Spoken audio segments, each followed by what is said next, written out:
Assalamualaikum warahmatullahi wabarakatuh.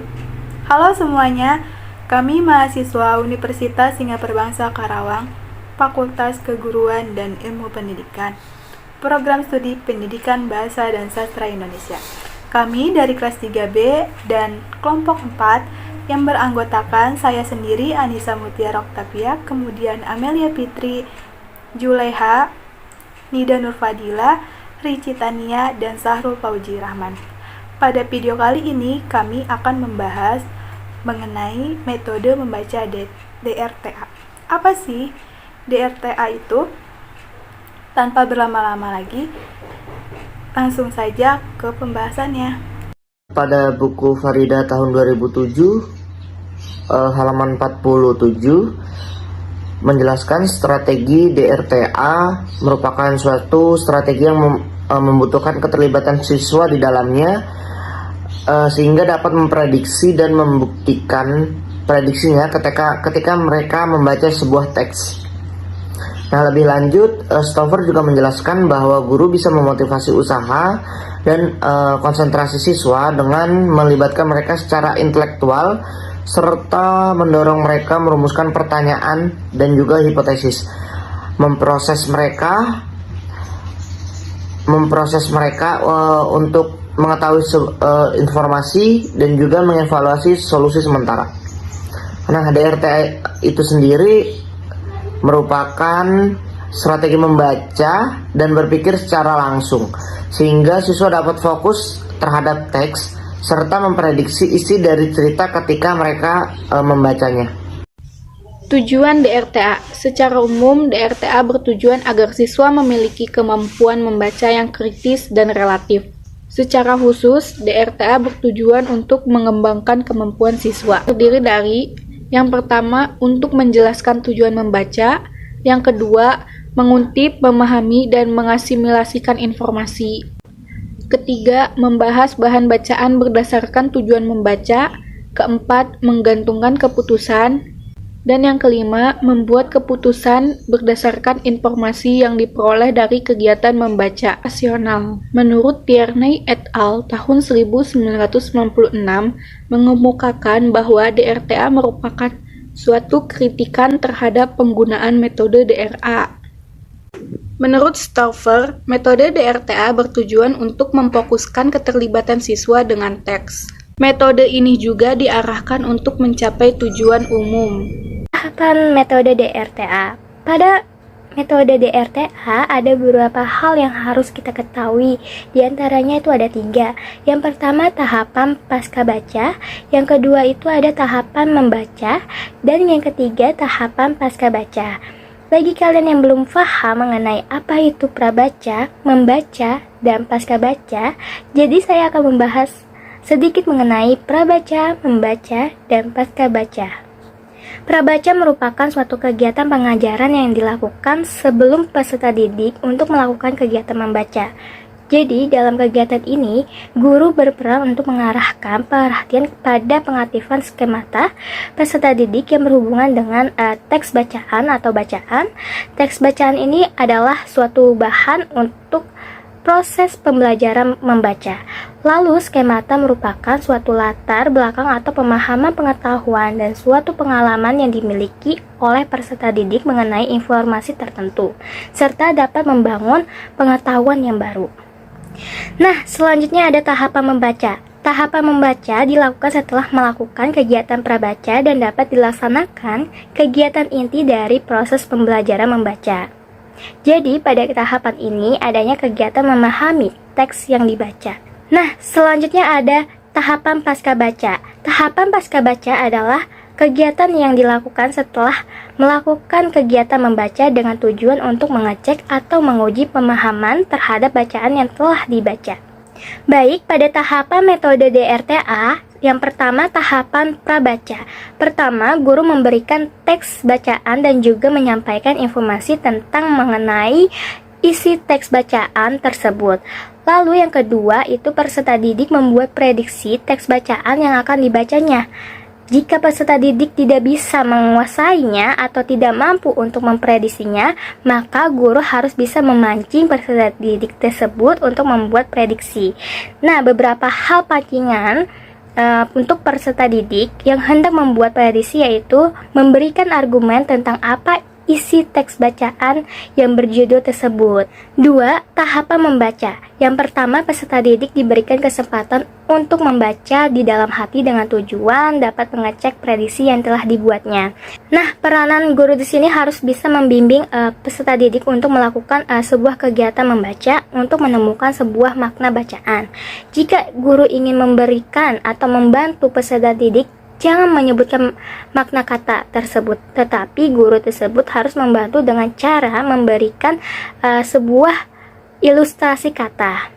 Nah, kedua, tahapan menguji prediksi. Peran peserta didik di sini diharuskan kembali mengecek prediksi yang telah dibuatnya.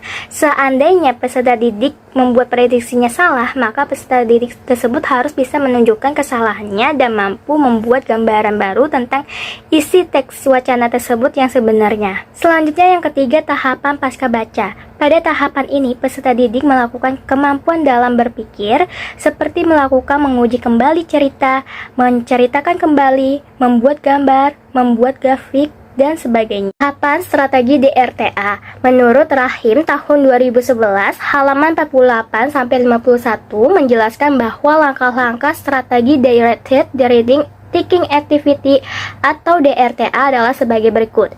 Yang pertama, membuat prediksi berdasarkan petunjuk judul.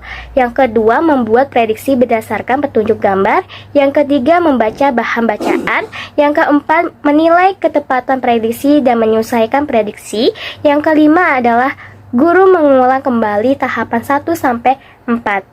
Implementasi kegiatan pembelajaran dengan tahapan strategi DRTA. Fase awal, menyampaikan tujuan dan memberikan motivasi dengan melakukan kegiatan apersepsi, memberikan pertanyaan untuk memotivasi siswa, dan menyampaikan tujuan pembelajaran. Fase yang kedua, mendemonstrasikan keterampilan pengetahuan prosedural, mempresentasikan pengetahuan deklaratif, yaitu dengan memulai tahapan prabaca dengan melakukan kegiatan memajang media. Guru memberikan pertanyaan mengenai prediksi siswa terhadap isi cerita.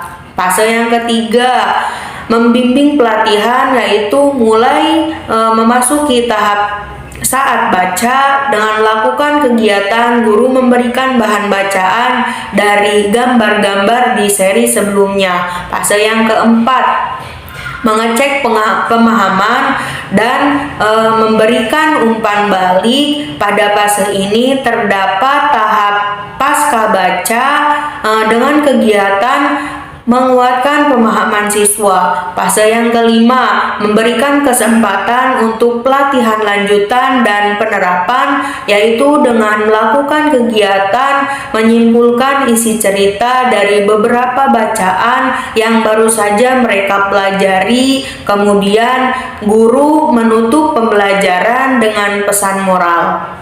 Kelebihan metode DRTA. DRTA merupakan aktivitas pemahaman yang memprediksi cerita sehingga membantu siswa dalam memperoleh gambaran keseluruhan yang sudah dibacanya.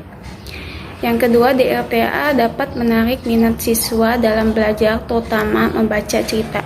Yang ketiga, DRTA menunjukkan pada siswa bahwa belajar bukan hanya belajar saja, akan tetapi untuk mempersiapkan kehidupan selanjutnya. Yang keempat, DRTA dapat digunakan pada beberapa mata pelajaran, baik isi maupun prosedur dalam mengajar. Kekurangan metode DRTA. Yang pertama, metode DRTA seringkali menyita banyak waktu jika pengelolaan kelas tidak efisien. Yang kedua, metode DRTA mengharuskan penyediaan buku bacaan dan seringkali di luar kemampuan sekolah dan siswa. Yang ketiga, melalui pemahaman membaca langsung, informasi tidak dapat diperoleh dengan cepat. Berbeda halnya jika memperoleh melalui penyajian secara lisan dan guru.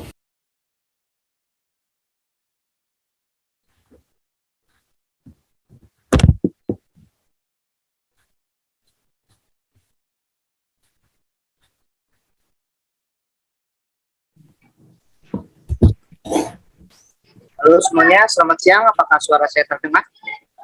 Selamat siang, Pak. Terdengar. Yang Pak terdengar. Ya, mohon maaf ya kalau ada sedikit berisik karena saya lagi di luar dan kebetulan juga di sini lagi hujan. Baik, langsung saja kita mulai ya kelasnya. Assalamualaikum warahmatullahi wabarakatuh. Gimana kabarnya kalian semua, sehat? Waalaikumsalam warahmatullahi Waalaikumsalam wabarakatuh. Alhamdulillah, baik, Alhamdulillah Pak. sehat, Pak. Oke, baik. Di siang hari ini kita akan membahas mengenai teks eksplanasi, kelanjutan dari materi sebelumnya. Sebelum kita masuk ke ranah tersebut, apakah kalian sudah mengetahui apa itu teks eksplanasi? Tidak, Pak. Tidak, Pak. Oke, minta tolong Ricci, silakan di share screen materi yang tadi Bapak kirim.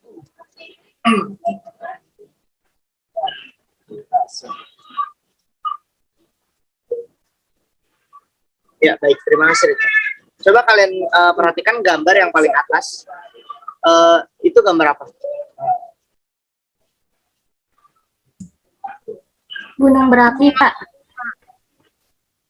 Ya, betul sekali. Itu gambar gunung meletus. Nah, yang bawahnya itu gambar apa? Banjir.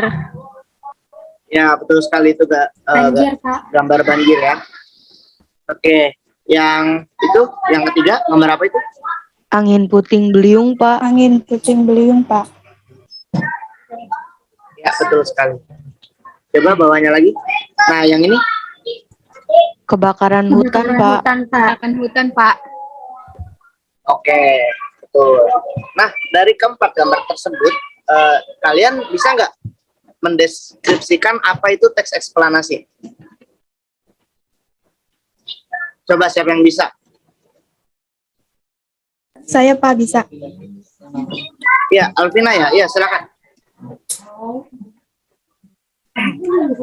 Mohon Baik. maaf, Pak. Anisya.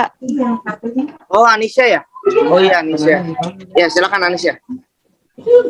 Jadi, teks eksplanasi adalah teks yang berisi tentang proses, pengapa, dan bagaimana kejadian alam, sosial, ilmu pengetahuan, budaya, dan lainnya yang dapat terjadi suatu kejadian, baik itu kejadian alam maupun kejadian sosial yang terjadi di sekitar, selalu memiliki hubungan sebab akibat dan proses. Begitu, Pak. Ya, tepat sekali ya, Anisya. Ada lagi nggak? Saya, Pak. Amel? Ya, silakan Amel. Teks eksplanasi itu adalah teks yang berisi tentang penjelasan suatu kejadian atau peristiwa seperti kejadian alam. Sudah, Pak? Ya, betul sekali. Jadi, teks eksplanasi itu adalah sebuah teks yang berisi tentang proses-proses yang berhubungan dengan fenomena-fenomena alam, sosial, ilmu pengetahuan, budaya, dan lainnya. Ya, coba kalian pahami pengertian dan tujuan berikut deh. Coba kalian baca itu yang di-share screen sama Ricci. Bapak kasih waktu 1 menit.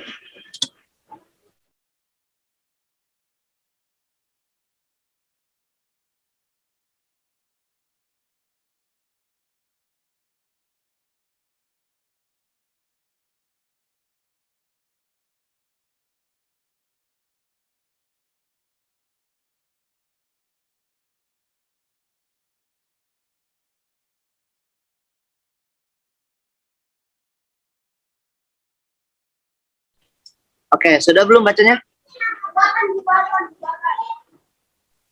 Sudah, Pak. Sudah, Sudah, Pak. Pak. Sudah, Pak.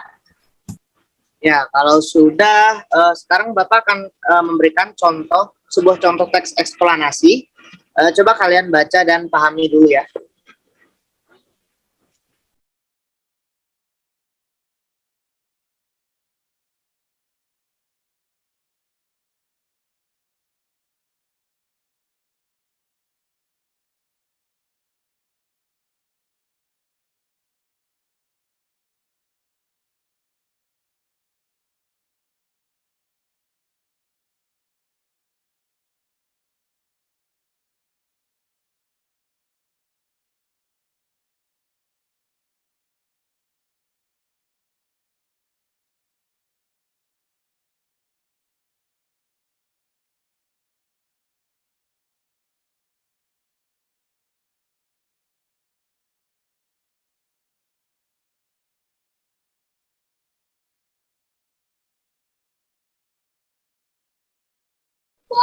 Sudah bacanya?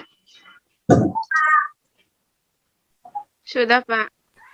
Sudah, Pak.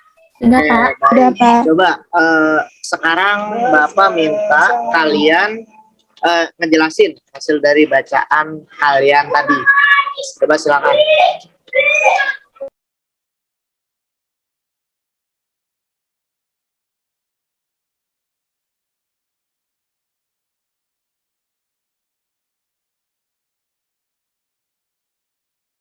Halo?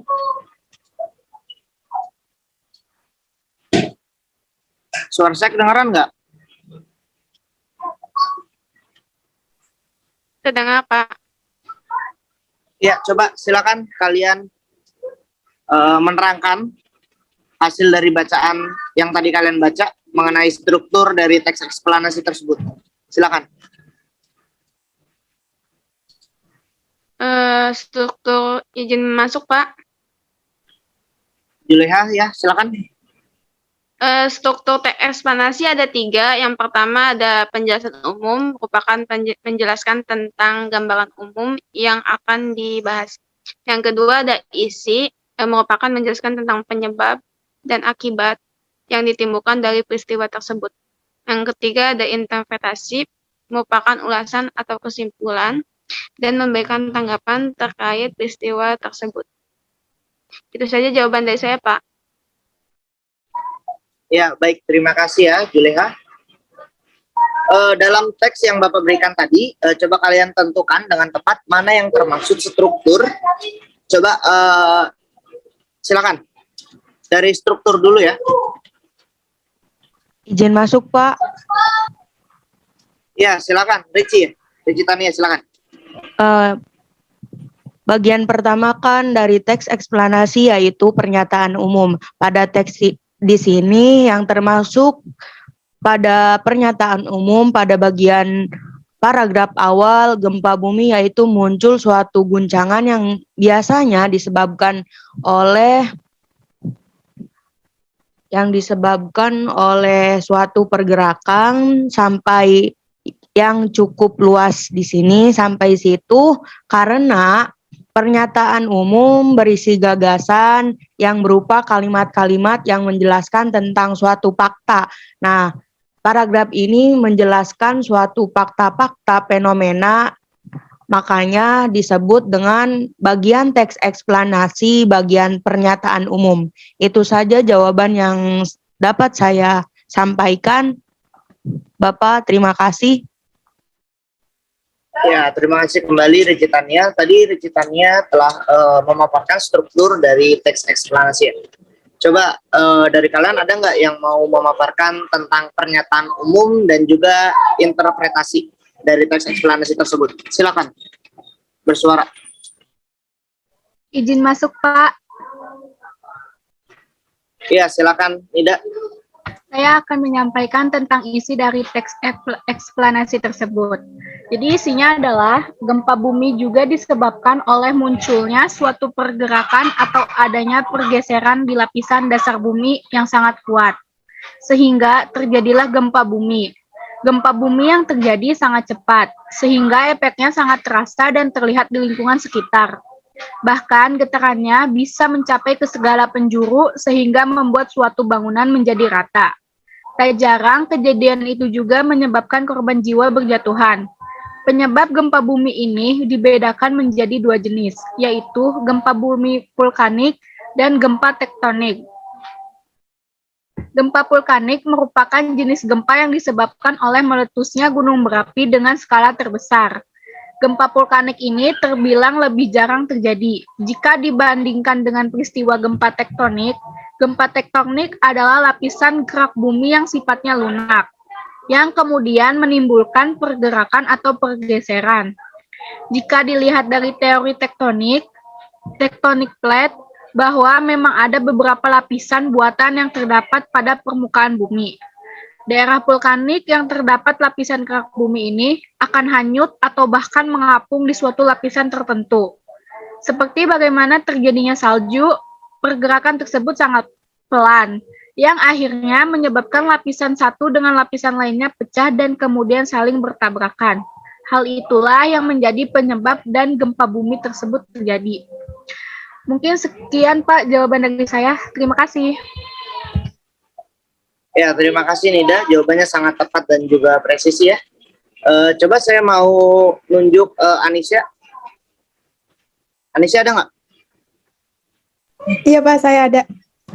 Ya, coba kamu jelaskan tentang interpretasi dari eksplanasi.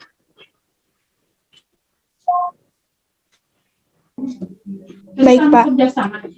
Jadi gempa bumi ini bisa terjadi di kapan saja dan di mana saja, khususnya di daerah tertentu. Contohnya ada perbatasan Plat Pasifik. Mengapa hal itu terjadi? Karena sebagian besar daerah tersebut memang dikelilingi oleh gunung berapi. Itulah sebabnya area tersebut disebut dengan lingkaran api. Begitu Pak. Oke, baik Anisya, terima kasih. Jadi kalian semua sudah paham nih ya, apa itu teks eksplanasi? Sudah Pak. Sudah, Pak. Sudah Pak. Sudah Pak. Oke, baik. Ya, jadi di sini Bapak ingin menyimpulkan tentang teks eksplanasi ya. Jadi teks eksplanasi itu adalah sebuah teks yang berisi tentang proses-proses yang berhubungan dengan fenomena-fenomena alam, sosial, ilmu pengetahuan, budaya, dan lain-lain. Teks ini berisi penjelasan rinci dan juga secara logis menggambarkan tahapan dalam suatu proses. Teks eksplanasi ini memiliki 3 struktur utama di dalamnya, yang meliputi yang pertama itu ada pernyataan umum, yang kedua ada isi, dan yang ketiga ada interpretasi. Nah, ketiga-tiganya tadi sudah kalian jelaskan ya, artinya kalian sudah paham semua. Ya, baik.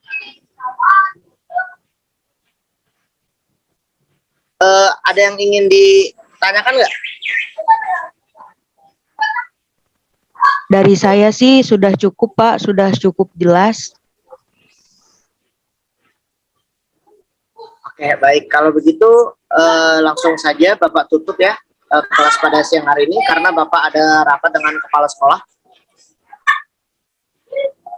Terima kasih kepada kalian yang sudah hadir di kelas pada siang hari ini. Sehat-sehat semuanya. Bapak tutup. Wassalamualaikum warahmatullahi wabarakatuh. Waalaikumsalam warahmatullahi Waalaikumsalam warahmatullahi wabarakatuh. Terima kasih, Terima kasih, Pak. Bapak.